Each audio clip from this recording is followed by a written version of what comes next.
नमस्ते दोस्तों, निफ्टी 50 की बात की जाए तो इनिशियली तो निफ्टी 50 जो है वो इनिशियली फ्लैट चल रहा था, लेकिन उसके बाद में सेकंड हाफ में जो निफ्टी 50 ने रैली पकड़ी है, बहुत फिनोमिनस परफॉर्मेंस पूरे साल भर में दिया है। और उसके साथ साथ अभी देखेंगे तो 21,568 पे ट्रेड कर रहा है और नियर अबाउट 18 to 19% के रिटर्न निफ्टी ने पिछले एक साल में दिए है। सो दोस्तों, ये जो रैली है ये कंटिन्यू रह सकती है क्या, या फिर हमें ये जो है पूरी इंडियन इकोनॉमी के ग्रोथ ड्राइवर्स क्या है इसके बारे में बात करेंगे, और उसी ग्रोथ ड्राइवर्स के अलाइनमेंट के साथ कौन कौन से स्टॉक हमें पिक करने चाहिए, हमें अपने पोर्टफोलियो में जगह देनी चाहिए, इसके बारे में बात करेंगे आज। चलिए देखते हैं। लेकिन दोस्तों, आगे बढ़ने से पहले आप सभी को wish you very very very happy new year. आपके लिए ये 2024 बहुत बढ़िया जाए, आपके इन्वेस्टर जर्नी के लिए, आपके हेल्थ के लिए, आपके वेल्थ क्रिएशन की जर्नी के लिए आप बहुत बढ़िया तरीके से आगे बढ़े, हम यही चाहते हैं। इसलिए मैं फिर से कहना चाहूँगा, अगर आप अपनी वेल्थ क्रिएशन की जर्नी हमारे साथ में चलना चाहते हैं तो इस मल्टीबैगर कम्युनिटी का हिस्सा बनिए और चैनल को सब्सक्राइब कीजिए। आगे बढ़ने से पहले आपको एक दो गुड न्यूज़ देना चाहूँगा। पहली गुड न्यूज़ है दोस्तों, हम सभी का जो चैनल है मल्टीबैगर कम्युनिटी, उसके 1000 सब्सक्राइबर कुछ ही महीने में पूरे हुए और इसीलिए आप सबका तहे दिल से बहुत बहुत शुक्रिया। जी हाँ दोस्तों, कुछ महीने पहले ये कारवा जो है वो शुरू हुआ था और उसके बाद में बहुत बढ़िया तरीके से आपने रिस्पांस दिया है। मेरी भी जिम्मेदारी बनती है कि आपका पैसा और आपका ट्रस्ट आपका हमेशा बना रहे। और दूसरी जो बात है दोस्तों, देखते हैं, सोचते ये तो हो गई स्टॉक मार्केट की बात, लेकिन हमें अगर स्टॉक मार्केट में अच्छा करना है उसके लिए सेविंग चाहिए, उसके बाद में हमारे फाइनेंशियल डिसीजन भी उसी तरह से अच्छे होने चाहिए। इसलिए हमने दूसरा चैनल अनाउंस किया है या फिर आज इंट्रोड्यूस किया है, उसका नाम है फाइनेंस की पाठशाला। जी हाँ दोस्तों, इसमें हम सीखेंगे हमारे पर्सनल फाइनेंस में सेविंग कैसी होनी चाहिए, उसके बाद में हमें स्टॉक मार्केट में डिसीजन लेते समय कौन कौन सी चीज़ों का ध्यान देना चाहिए, हमारे इमोशनल कैसे होने चाहिए, डिसीजन मेकिंग जब भी मार्केट में वॉलेटिलिटी रहती है उस समय कैसा बिहेव करना चाहिए, उसके साथ साथ आपके डेब्ट कैसे मैनेज करना है, उसके साथ साथ आपका इंश्योरेंस कैसा रहना चाहिए, ये सभी चीज़ों के बारे में दोस्तों हम बात करेंगे इस चैनल पे। तो ज़रूर चेकआउट कीजिए और सब्सक्राइब कीजिए चैनल को। तो बढ़ते हैं हमारी मेन मुद्दे की तरफ। तो 2024 में एक बहुत बड़ा इवेंट होने वाला है और वो है जनरल इलेक्शन। जी हाँ दोस्तों, और जिस तरह से पूरा सिनेरियो बना हुआ है, इन्वायरमेंट बना हुआ है कि एग्जिस्टिंग पार्टी जो है वो बीजेपी चुन के आने के ज़्यादा आसार है। तो मैं क्या बीजेपी से होगा? नहीं दोस्तों, हमें पार्टी से कोई भी देना नहीं है। हम जो है वो स्टॉक मार्केट से है, हमें पार्टी से कोई भी लेना देना नहीं है। तो मैं ये क्यों कह रहा हूँ? क्योंकि दोस्तों, अगर कोई एग्जिस्टिंग गवर्नमेंट जो है वो अगर राइट में आती है, सत्ता में आती है, तो वो उन्होंने जो पॉलिसीज़ बनाई है ना दोस्तों, तो पॉलिसीज़ एग्जीक्यूट होने के ज़्यादा चांसेस रहते हैं। क्योंकि अगर नई सरकार आती है तो उनके अपोजिट पॉलिसीज़ बनाती है या फिर उसके अकॉर्डिंगली पॉलिसीज़ नहीं बनाती है। और अभी तक ये जो पिछले कुछ सालों से इन्होंने जो फोकस किया है, इन्होंने रिन्यूएबल सेक्टर से फोकस किया है, इन्होंने जो इलेक्ट्रिकल व्हीकल पे फोकस किया है, इन्होंने जो डिफेंस पे फोकस किया है, इन्होंने जो लॉजिस्टिक पे फोकस किया है, ये सभी है ना दोस्तों, सो बहुत बढ़िया तरीके से अभी अपना काम कर रहे हैं। अगर इनका आगे 5 साल तक अगर इनको सपोर्ट मिलता है तो बहुत बढ़िया रैली ये पूरे सेक्टर हमें यहाँ पे दिखा सकते हैं, इस तरह से भाग सकते हैं। दोस्तों, अगर ये गवर्नमेंट ऐसी ही चल रहती है तो श्योरली ये स्टॉक में बढ़िया रैली हमें देखने को मिलेगी। इसी सेक्टर से, जिस सेक्टर में गवर्नमेंट का इन्वॉल्वमेंट है और उसके साथ साथ गवर्नमेंट सपोर्ट भी कर रही है और पूरा सिनेरियो उनके फेवर में बना हुआ है, तो ऐसे स्टॉक के बारे में बात करेंगे आज, ऐसे 7 स्टॉक के बारे में बात करेंगे आज। ज़रूर जुड़े रहिए अंत तक। दोस्तों, ये हमारा पहला स्टॉक जो कि रिन्यूएबल सेक्टर से है, जिसका नाम है वारे रिन्यूएबल्स लिमिटेड। जी हाँ दोस्तों, क्योंकि ये रिन्यूएबल सेक्टर इतना ग्रो होने वाला है दोस्तों कि वो 22% के CAGR से बढ़ने वाला है। अगर ये पूरा एक सेक्टर ही 22% की CAGR से बढ़ने वाला है तो सोचिए स्मॉल कैप स्टॉक में कितनी बड़ी रैली आ सकती है। और यही रैली यहाँ पे हमें स्टॉक में दर्शाती है दोस्तों। ये एक मार्केट तो कितना है, 20% से भागा है, लेकिन ये स्टॉक देखिए दोस्तों, पिछले एक साल में 367% के रिटर्न हमें दिख रहे हैं। उसके बाद में कितने पे ट्रेड करा है? 2289 पे। और ये जो रैली है ना दोस्तों, ये कंटिन्यूसली आगे बढ़ने वाली है, क्योंकि ये रुकने वाला नहीं है। हाँ, इसमें करेक्शन होगा, लेकिन थोड़ा करेक्शन होने के बाद में फिर से वो अप साइड जाएगा। जी हाँ दोस्तों, तो उसके फंडामेंटल्स देखना जरूरी है, क्योंकि सही में इसके फंडामेंटल्स इस स्टॉक के रैली को जस्टिफाई करती है या नहीं। देखते हैं। ये है वारे रिन्यूएबल्स लिमिटेड के फंडामेंटल्स। मार्केट कैप जो है 4800 करोड़ का मार्केट कैप, यानी अभी भी एक स्मॉल कैप कंपनी है। आगे जाके मिड कैप और लार्ज कैप और ब्लू चिप कंपनी बनने का ये पोटेंशियल रखती है दोस्तों, मेरी बात सुनिए। उसके बाद में ROC और ROE देखेंगे तो 84 और 96 का फिनोमिनस है। डेप्ट टू इक्विटी भी बहुत बढ़िया तरीके से मैनेज की हुई है डेप्ट दोस्तों, क्योंकि कोई भी रिन्यूएबल सेक्टर की अगर कंपनी रहती है ना तो उसके पास ज़्यादा डेप्ट रहने की संभावना होती है। लाइक सुजलॉन, उसने भी बहुत ज़्यादा डेप्ट उठाया था, लेकिन ये कंपनी ये है कि अपने प्रॉफिट में से बहुत सारा हिस्सा जो है फिर से इन्वेस्ट करती है और उसके ऊपर ही क्या करती है, फिर प्रॉफिट जनरेट कर दिया। उसके बाद में सेल्स ग्रोथ देखिए दोस्तों, फिनोमिनल सेल्स ग्रोथ 180% की, प्रॉफिट ग्रोथ 261% की। इतना सब होने के बाद में एक साल में 350% के रिटर्न देने के बाद में दोस्तों यहाँ पे PEG रेशियो देख सकते हैं आप 0.27, यानी इतना रैली दिखाने के बाद अगर कोई स्टॉक अंडर वैल्यूड है तो ज़रूर उसको हम कंसिडर कर सकते हैं।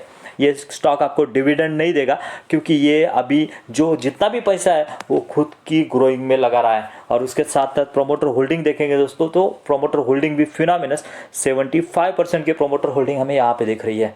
यानी ऑल नज़रिए से देखेंगे तो 360 से ये स्टॉक जो है वो हमें कहीं पे भी यहाँ पे ये नहीं रहे।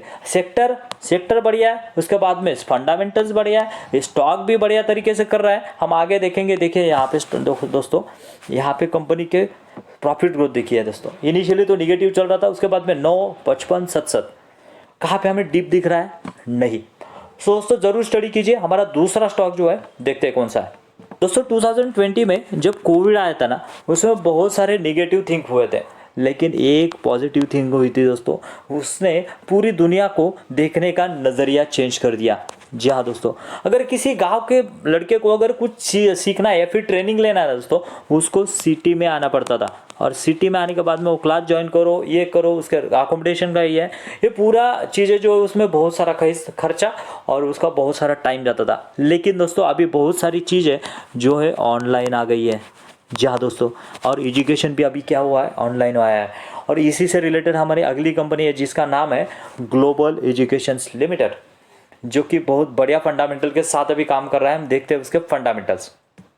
देखिए दोस्तों, ग्लोबल एजुकेशंस लिमिटेड इनकॉर्पोरेट कब हुआ था? 2011 में, क्योंकि उनको पता था आगे आने वाले कुछ सालों में जो है वो ये इंडस्ट्री जो है एजुकेशन, ऑनलाइन एजुकेशन इंडस्ट्री जो है, एजुटेक इंडस्ट्री जो है वो बहुत ग्रो करने वाली है।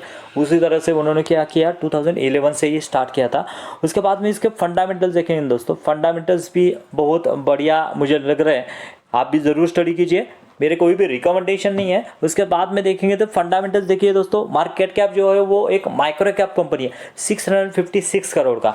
ROC देखेंगे तो 54, ROE देखेंगे तो 40, यानी ये कंपनी जो है ना दोस्तों बहुत बढ़िया तरीके से रन हो रही है। डेप्ट इक्विटी कोई भी डेप्ट नहीं है। अगर इसके ऊपर जो है अगर कोई भी एक्सपेंशन करना है तो अपने रिजर्व से, अपने प्रॉफिट से ये जनरेट कर सकती है।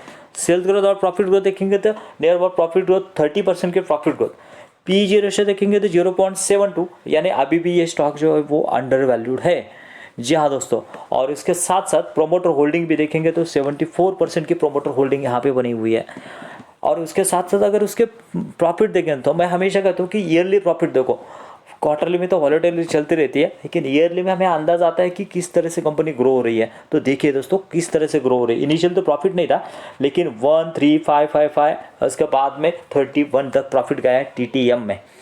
यानी बहुत बढ़िया तरीके से इस कंपनी का जो है वो फ्यूचर है, उसके बाद में उसके फंडामेंटल्स है, और उसके साथ साथ प्रॉफिट भी उसी तरह से ग्रो हो रहा है। देखते हैं हमारी तीसरी कंपनी कौन सी है दोस्तों। ये हमारी तीसरी कंपनी जिसका नाम है एमी ऑर्गेनिक्स लिमिटेड। ये कंपनी क्या करती है दोस्तों, ये कंपनी बनाती है स्पेशलिटी केमिकल्स। उसके साथ साथ फिलहाल ये कंपनी ने क्या किया है, इलेक्ट्रिकल व्हीकल के लिए जो केमिकल लगता है वो इलेक्ट्रोलाइज़र, ये बनाने का काम भी इन्होंने चालू किया है। उनका जो है इनिशियल अप्रूवल भी हुआ है, और कुछ इस महीने में शायद Q4 में यहाँ पे प्रोडक्शन भी चालू हो जाएगा। और जब प्रोडक्शन चालू होगा ना दोस्तों, फिनोमिनली चेंजेस या फिर रैली हमें इस स्टॉक में देख सकते हैं। फिलहाल तो ये प्रेशर में दिख रहा है। देखते हैं इसका फंडामेंटल्स की बात की जाए ना दोस्तों, यहाँ पे फंडामेंटल्स देखिए, मार्केट कैप अभी भी एक स्मॉल कैप कंपनी है, ये मेरे पोर्टफोलियो में भी ये कंपनी है, क्योंकि मैं जिस तरह से ये इलेक्ट्रिकल व्हीकल सेक्टर में गई है ना दोस्तों, तो मुझे बहुत पॉजिटिव के साथ लग रहा है कि ये कुछ बढ़िया करेगी। ROCE देखेंगे तो 21 और 15 अच्छा है। डेप्ट इक्विटी देखेंगे तो कोई भी इनिशियली वर्चुअली डेप्ट फ्री कर सकते हैं इस कंपनी को हम। उसके बाद में सेल्स ग्रोथ और प्रॉफिट ग्रोथ 35 का प्रॉफिट ग्रोथ है। उसके बाद में PEG रेशियो देखेंगे दोस्तों 1.56। ये क्यों है? क्योंकि ये स्टॉक में जो मैं जैसे कि मैंने कहा ईवी में इसका कंट्रीब्यूशन आने वाला है, और उसके वजह से पहले ही मार्केट ने प्रिडिक्ट किया है कि ये हो सकता है, उसके वजह से कुछ रैली आई है। और उसके बाद में दोस्तों यहाँ पे उसके सेल्स देखेंगे ना, तो सेल्स देखिए दोस्तों, नेट प्रॉफिट कैसे किस तरह से बढ़ रहे हैं। उसके बाद में 12 से चालू किया था 83 तक, लेकिन अभी जो है ये कंपनी थोड़ा सा प्रेशर में लग रही है, क्योंकि ओवरऑल जो केमिकल सेक्टर है, जैसे कि चाइना ने डंपिंग चालू किया है, तो उसी वजह से क्या हो रहा है, ये स्टॉक जो है थोड़ा सा प्रेशर में आया है। दोस्तों ये हमारी चौथी कंपनी जिसका नाम है विनस पाइप्स ट्यूब्स लिमिटेड। दोस्तों कोई भी कंपनी इनिशियली ग्रो करती है ना, तो सबसे पहले उसका इंफ्रास्ट्रक्चर ग्रो करता है, और हमारे जो सेंट्रल मिनिस्टर है नितिन गडकरी जी बहुत बढ़िया तरीके से काम कर रहे हैं। दोस्तों आप कमेंट में बताइए सही में वो बढ़िया तरीके से काम कर रहे हैं। आप अगर उनके काम के प्रति इम्प्रेस हो तो सही में आई एम इम्प्रेस करके लिखिए नितिन गडकरी जी। रियली वो बहुत बढ़िया काम कर रहे हैं अपने देश के लिए, अपने पूरी जनता के लिए बहुत बढ़िया काम कर रहे हैं। और उसी वजह से दोस्तों जब भी इंफ्रास्ट्रक्चर बढ़ता है ना, जैसे कि ब्रिजेस हो गए, उसके बाद में हाईवेज हो गए, उसके बाद में बाकी एयरपोर्ट हो गए, ये सभी चीज़ें जब बढ़ती है ना, तो उसके बगल में बढ़ता है दोस्तों रियल इस्टेट या फिर कंस्ट्रक्शन। और जैसे ही कंस्ट्रक्शन बढ़ता है तो पाइपिंग की डिमांड जो है होने ही वाली है। तो पाइपिंग की डिमांड के लिए दोस्तों ये बहुत बढ़िया कंपनी है, कंस्ट्रक्शन के लिए भी बहुत बढ़िया कंपनी है विनस पाइप्स। तो देखते हैं उसके फंडामेंटल्स की बात की जाए तो दोस्तों यहाँ पे देख सकते हैं हम क्या है, मार्केट कैप जो एक स्मॉल कैप कंपनी, मैं हमेशा स्मॉल कैप और माइक्रो कैप कंपनियाँ लाता हूँ दोस्तों, क्योंकि मुझे पता है कि पैसा अगर बनाना है ना दोस्तों, या तो स्मॉल कैप चुनो या फिर माइक्रो कैप चुनो, या तो मैक्स मिड कैप चुनो, क्योंकि लार्ज कैप में आपका पैसा नहीं बनेगा दोस्तों। अगर आपको सही में लगता है ये वीडियो अच्छी तरह से ये हो रहा है, और आगे भी जाके मैं पूरी मतलब सेक्टर वाइज कुछ स्टॉक लाने वाला हूँ, तो ज़रूर सब्सक्राइब करना मत भूलिए चैनल को। तो दोस्तों इस स्टॉक की बात की जाए तो यहाँ पे देखिए ROCE और ROE नियर अबाउट 23 और 20 का है। उसके बाद में डेप्ट इक्विटी निग्लिजिबल मैनेजेबल डेप्ट यहाँ पे दिख रहा है। ये कंपनी को अभी 5 साल भी नहीं है, इसके वजह से यहाँ पे हमें डाटा जो है वो शो नहीं हो रहा है। उसके बाद में यहाँ पे देखेंगे दोस्तों, तो यहाँ पे प्रॉफिट और लॉस की बात कीजिए तो यहाँ पे देखिए किस तरह से कंपनी का नेट प्रॉफिट बढ़ रहा है। देख रहे हैं आप यहाँ पे नेट प्रॉफिट इनिशियली तो कुछ नहीं था, जो कि 4 करोड़ था, 4 24 32 42 62 कंटिन्यूसली यहाँ पे कहीं पे हमें डिप दिख रही है नहीं ना, रैली दिख रही है दोस्तों। सो ज़रूर स्टडी कीजिए, कोई भी मेरी रिकमेंडेशन नहीं है, अपनी स्टडी खुद कीजिए, जिसके कि आपका कन्विक्शन जो है ना दोस्तों, conviction is the most important factor in stock market. क्योंकि अगर कन्विक्शन नहीं है ना, कितना भी बढ़िया स्टॉक आप ये कर लो, वो रैली दिखाएगा, मज़ा आएगा, यहाँ पे आपको करेक्शन मिलेगा तो आप यहाँ पे सोचेंगे कि क्या कर दिया मैंने, और यहाँ पे आप एग्जिट कर लेंगे। तो दोस्तों कन्विक्शन बनाना है दोस्तों, सो आपकी माइंडसेट वैसा होना चाहिए जैसे कि मैंने बताया।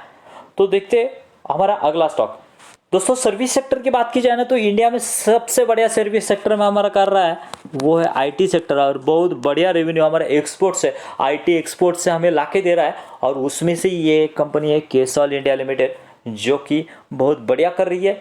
और यहाँ पे हम देखेंगे तो ये इनकॉर्पोरेट हुई थी 2014 में, जिसने फिनोमिनस मल्टीफोल्ड रिटर्न दी है। और मुझे लगता है कि अभी भी इसमें क्षमता है, पोटेंशियल है कि ऐसे रिटर्न्स हमें आगे भी दे सकती है।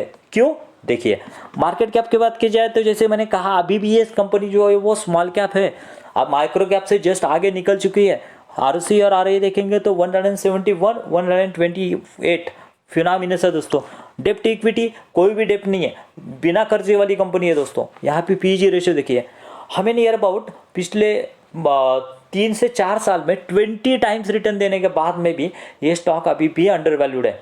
और सेल्स ग्रोथ और प्रॉफिट ग्रोथ देखिए दोस्तों, जैसे कि मैंने बताया वारी रिन्यूएबल्स का था, in the sector of the renewable sector या in the sector of the IT sector, this is company is one of the best company दोस्तों। जी हाँ, देखना है क्यों, उसके प्रॉफिट से आपको पता चल जाएगा कैसी परफॉर्मेंस ये कंपनी दिखा रही है। पिछले कुछ क्वार्टर से कहीं भी डिप नहीं है। देखिए नेट प्रॉफिट जो है 0 0 0 1 8 15 25 29, कहीं पे भी हमें डिप दिख रही है। यहाँ पे ऐसे ही रैली, आई होप ये क्वार्टर में भी उसके अच्छे रिजल्ट आने की पॉसिबिलिटीज़ है, उसी वजह से ये स्टॉक अभी भी रैली दिखा रहा है दोस्तों। जी हाँ, देखते हैं हमारा 6 स्टॉक कौन सा है, जो कि है लॉजिस्टिक सेक्टर से। गो दोस्तों, ये हमारा 6 स्टॉक जो कि है लांसर कंटेनर्स लाइंस लिमिटेड। ये स्टॉक मैंने क्यों चुना है दोस्तों, क्योंकि 2023 में गवर्नमेंट ने एक NLP नेशनल लॉजिस्टिक पॉलिसी करके लाया है। और इसका मकसद क्या है दोस्तों, कि हमारे जो फ्रेट है वो कितना कम हो सके, उसके लिए ये कंपनी क्या कर रही है, PLI स्कीम, जो एक गवर्नमेंट जो PLI स्कीम ला रही है, और इसी का ये बेनिफिशियरी कंपनी होने वाली है। इसके फंडामेंटल्स के पता चल जाएगा आपको क्या पोटेंशियल है इस कंपनी में। जी हाँ दोस्तों, देखिए मार्केट कैप की बात की जाए तो 2000 करोड़ का मार्केट कैप, ROC और ROE देखेंगे तो 27 और 41 के ROC है। उसके बाद में डेप्ट टू इक्विटी देखिए, इतना अगर कोई भी कंपनी लॉजिस्टिक सेक्टर में है ना दोस्तों, तो उसको बहुत सारे कंटेनर, एक स्पेशली कंटेनर बाई करती है, फिर भी अपना डेप जो है मैनेज करके चल रही है। इस कंपनी को 5 इयर्स नहीं हुए, उसके वजह से ये दिख नहीं रहा है, अपने इंडस्ट्री के हिसाब से ये कंपनी जो है ये चल रही है। उसके बाद में यहाँ पे हम देखेंगे तो प्रॉफिट देखिए दोस्तों, कैसा प्रॉफिट यहाँ पे कंपनी का बढ़ रहा है। तो यहाँ पे देखिए दोस्तों 11, 13, 40, 69 एंड 66, बहुत बढ़िया प्रॉफिट के साथ ये कंपनी बढ़ रही है। मुझे लग रहा है गवर्नमेंट की जो पॉलिसीज़ है, पॉलिसीज़ के अकॉर्डिंग ये कंपनी काम कर रही है, और इसके फंडामेंटल्स भी बहुत बढ़िया है। ज़रूर स्टडी कीजिए। लेकिन आगे बढ़ने से पहले अगर आपको लगता है ना दोस्तों कि ये वीडियो जो है वो आपको इन्फॉर्मेटिव है, आपकी वेल्थ क्रिएशन जर्नी में हेल्प करेगा, तो इस वीडियो को लाइक कर दीजिए। जी हाँ दोस्तों, क्योंकि आपके लिए तो फ्री है, लेकिन इससे हमारी बहुत बड़ी हेल्प हो जाती है। जी हाँ दोस्तों, देखते हैं हमारा आखिरी स्टॉक कौन सा है, जो कि है इलेक्ट्रिकल व्हीकल सेक्टर से। लेट्स गो दोस्तों, ये हमारा 7वां स्टॉक जो कि है world wizard innovation mobility limited. जैसे अगर हम इलेक्ट्रिकल व्हीकल की बात की जाए ना, तो इनिशियली तो 4 व्हीलर हर सब के नज़र में आती है, लेकिन दोस्तों मैं आपको एक कहना चाहूँगा कि इलेक्ट्रिकल व्हीकल में सबसे ज़्यादा पेनिट्रेशन किसका हो रहा है ना दोस्तों, तो है वो 2 व्हीलर का। आप देखेंगे तो आपके सोसाइटी में या फिर अगल बगल में कहाँ पे रहते हैं, तो मैक्सिमम 2 व्हीलर जो आपको दिखेगी जो कि इलेक्ट्रिकल व्हीकल पे, और ये कंपनी भी उसी सेगमेंट में काम करती है। इनिशियली इन्होंने 2 व्हीलर में अपना ये किया था, और अगर देखेंगे यहाँ पे इनका एक जो जॉय ई बाइक करके, और वो प्रोडक्ट बहुत बढ़िया तरीके से पेनिट्रेट हो रहा है। और इसके बाद में ये दोस्तों 2 व्हीलर के साथ साथ में अभी 3 व्हीलर में आ रही है, और आगे जाके इनका 4 व्हीलर में भी आने का प्लान है। और एक दोस्तों इसमें एक बहुत बढ़िया चीज़ है, मुझे ऐसा लग रहा है कि ये कंपनी क्या करती है दोस्तों, इनका जो बैटरी बनाने का ये रहता है ना, बैटरी भी लिथियम आयन जो लगता है, वो पूरा बैटरी बनाने का इन हाउस काम चलने वाला है। यानी पूरा कंप्लीट पैकेज ये कंपनी देने वाली है आपको। यहाँ पे आपको बैटरी भी यही बनाएगी, ये जो है वो पूरा स्ट्रक्चर भी यही करेगी, और असेंबल भी यही करेगी, पूरा जो आपको बाइक बना के ये कंपनी देने वाली है। दोस्तों फंडामेंटल्स देखिए दोस्तों, बहुत बढ़िया फंडामेंटल्स के साथ ये कंपनी चल रही है। देखिए मार्केट कैप अभी भी, ये जो मार्केट कैप है 1400 करोड़ का मार्केट कैप है, यानी एक फ्यूचर मल्टीबैगर हम कह सकते हैं इसको। ROC और ROE देखेंगे तो ये इनिशियली कम है, लेकिन माई होप ये कंपनी आगे जाके बिजनेस बढ़ाएगी, और आगे जाके ये ROC और ROE ज़्यादा होगा। डेप्ट मैनेजेबल डेप्ट है, PEG अभी भी ये जो कंपनी अंडर वैल्यूड है। और उसके साथ साथ देखिए दोस्तों यहाँ पे प्रॉफिट ग्रोथ देखिए, मुझे ये चीज़ बहुत बढ़िया लग रही है, क्योंकि ये सेक्टर बढ़ने वाला है ना दोस्तों, तो उसके साथ साथ ये कंपनी भी निकल जाने वाली है। 292% का यहाँ पे हम क्या दिख रहा है, हमें प्रॉफिट दिख रहा है। और उसके साथ साथ यहाँ पे देखेंगे ना दोस्तों, तो यहाँ पे प्रोमोटर होल्डिंग भी अच्छी है। प्रोमोटर होल्डिंग नियर अबाउट 71% की प्रोमोटर होल्डिंग है। और प्रॉफिट ग्रोथ देखेंगे तो प्रॉफिट ग्रोथ देखिए दोस्तों, कैसी प्रॉफिट ग्रोथ हो रही है कंपनी की। यहाँ पे देखिए इनिशियली तो कुछ प्रॉफिट नहीं था, इनिशियली इन्वेस्टमेंट सेटअप इसमें ही जा रहा था, लेकिन उसके बाद में 2, 8, 9, 9 ऐसा प्रॉफिट चल रहा है दोस्तों। एक mid cap sorry small cap company just micro cap से आगे आई है। सो ज़रूर स्टडी कीजिए इन सभी कंपनियों को। मेरा कोई भी रिकमेंडेशन नहीं है, लेकिन ये मुझे लगता है कि आप स्टडी कीजिए जिससे कि आपका कन्विक्शन बनेगा और आप इसमें यहाँ पे ग्रोथ कर सकते हैं। फिर मिलेंगे नए वीडियो में। Thank you very much.